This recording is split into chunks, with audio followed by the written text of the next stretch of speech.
Hi there, keto friends. It's Wednesday, so that means it's What's Up Wednesday. I'm Heather. Welcome. So today I'm going to be talking about weight loss stalls and plateaus, especially on the keto diet lifestyle. This happens, and it happens to me. It continues to happen to me as I, get closer to my weight loss goals. If I bump up a little bit, like I did from holiday eating and then trying to come down again, there can be times in your life when you're going to hit a stall or a plateau, and you'll probably need help to overcome that. And I'm the person that can help you with that. So over on the blog today, if you haven't had a chance to read it, over at itstartswiththefood.com, I talk a little bit about this and go into a little bit more detail, but I'm going to give you the highlight reel on this. So what is a weight loss stall or plateau? A true weight loss stall or plateau. That would be where you're not seeing any kind of movement on the scale or the tape measure. And I say tape measure because a lot of times our bodies are still burning fat and we're still doing really well, but maybe it's not reflecting so much on the scale. That's when you want to break out the tape measure. And I'm hoping that since you started this lifestyle, if you started the lifestyle, that you started with tape measurement, you had measurements all over your body, because you'll see not just in your stomach, but in your legs, arms, face, all over the place, chest, that you will lose inches because we're burning fat stores. So I always say, if you're not seeing any movement on the scale, grab the tape measure.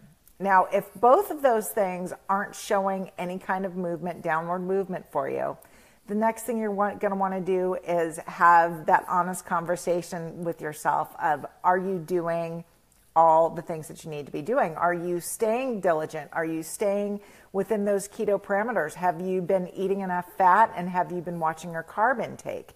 Are you drinking enough water? Did you eat out? Have you been doing a lot of eating out? I know that eating out can be the wild card and sabotage your diet when you least expect it. Especially a lot of times or at least for me, I'll order food that I think is absolutely gluten-free, keto-friendly, and then come to find out that there's more carbs in it than I thought, or there's gluten in it, and it wouldn't make any sense that there'd be gluten, but there is. And my body reacts to that stuff. I swell up. Sodium, the food out in restaurants, anything outside your house is loaded with sodium. I can tell you that without a shadow of a doubt. If you're eating out and you get on the scale and you're seeing a couple extra pounds, that's probably what it is. It is probably water weight. But if you are experiencing that plateau and you can say you're drinking all the water you need to be, you're staying within that carb parameter, you're getting enough fat, and things like sleep and PMS and all of those, you've gotten all the other usual suspects out of the way. The next thing you might want to look at is, how long has it been that you've been staying in that lane and staying vigilant and staying very strict. If it's been, 2 to 3 months of eating that way, it might be time for you to have some vacation eating.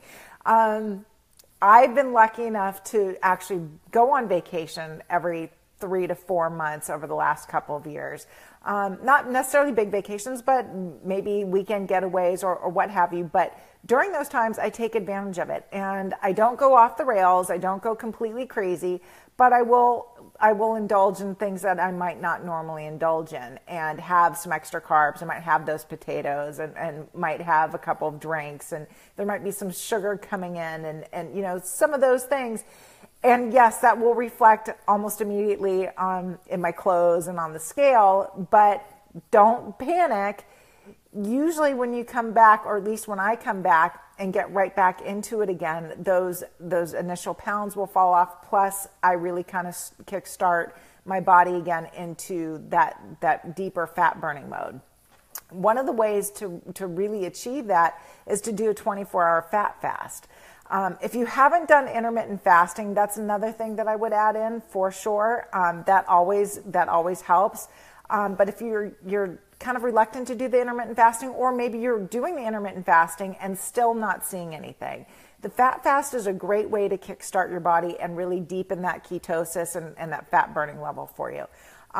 What I usually do when I come back from vacation eating or a cheat, if you will, is I will go as long as I normally do, like a 16 to 18 hour fast. And then when I do start eating, I'll be really focusing on things like cream cheese, MCT oil, coconut oil, avocado, things that are high in fat. I'll even just eat cream cheese with a spoon. You can have some celery in there, but you really want to keep the carbs to like almost a zero and really focus on that fat. And then check your ketones the next morning, and you will see that you should have a really big spike in your ketone production or excretion. The other thing too is that when you're doing that fat fast, be sure not to rely too heavily on other cheeses, like hard cheeses. They tend to be higher in sodium, so I would just watch that. I would also make sure that you're drinking a ton of lemon water. Herbal teas are great. You could even do black coffee if you wanted to. But just I would keep, well, you could do coffee even with, you could do a bulletproof coffee because you've got the fat in there. As long as you're doing something with a lot of fat in it, you should be fine. So that's one of the things that I do. So you've got the fat fast, you've also got vacation eating. You can do both, but sometimes it doesn't even need to be that. So if you've been doing the diet or the lifestyle for, I don't know, a couple weeks or a month or so, and things are moving, but maybe not nearly as fast as you'd like them to, the fat fast is a great way to do that without doing the vacation eating. Vacation eating really should be left for those 3 to 4 month marks of where you've really been diligent and giving your body a break. 3 or 4 days, again, don't go off the rails. The other thing too is that, sometimes there's other stressors. There's things like lack of sleep or PMS, or maybe you're working out too hard. I know that when I work out and doing certain high stress exercises, my body retains water. My muscles swell up. That pumped up look that you get when you go, like if you're doing some push-ups and then you get out there on the beach and you've got the pumped up muscles. That's because that's all water around there. So I would, watch for other factors in there as well. But those are some really good strategies for actually getting over a plateau, weight loss, a stall. There's some more good stuff to do. Whether you want to do a fat fast or not, you could always do a 24-hour liquid fast where you're just doing things like bone broth or herbal teas. I would stay away from the coffee. I would definitely stay away from the fats if you're going to just do a 24-hour liquid fast. Just make sure you're staying hydrated. But most importantly, what I would suggest more than anything is looking at your food journal. And I'm hoping by now that you're keeping one. Keeping a good log of trying to figure out if maybe there's certain foods that you're having an allergy response to. Our bodies swell up when we sometimes have an allergy response. That could be going on too. But the only way to really know what's going on with your body is to be paying attention to all these things while you're trying to figure it out. And then once you've got it all down there, then you can kind of go on autopilot because you'll see patterns and you'll recognize when things are coming up that maybe it's lack of sleep, maybe it's you're undergoing a lot of stress, and this is your body's response to that. So overall, if you're sticking to the lifestyle, don't panic. They'll balance out. The other thing too to remember is that in the beginning, a lot of times if you've got quite a bit of weight to lose, you will lose an initial, big jump. There'll be a big jump in the scale downward. And that's, some people are lucky enough to have that. I didn't. It was a 1 to 2 pound loss, a steady loss. But I have a lot of my clients that lose an initial 10 to 15 pounds in that first month.